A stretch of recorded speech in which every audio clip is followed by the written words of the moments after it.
Chloe. Chloe.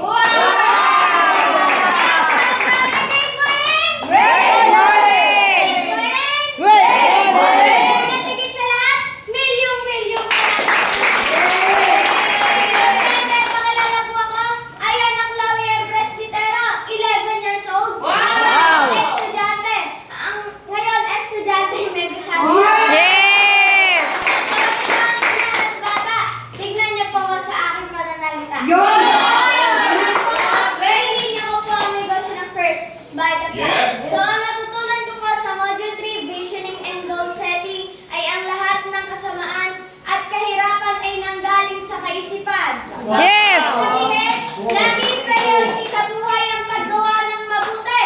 Yes! Kasi nga po ni-apply doon, training plus action equals result. Tama! Training na walang action. Hindi naman pwedeng action ka na action na walang Training. Kailangan may training at may action para may resulta. Yes! Ang mayaman ay ang tumanggap at ang magbigay. Oh, tama! Kung i-apply dun, ang lahat ng bagay ay hindi mo madadala sa langit. Tama. Ang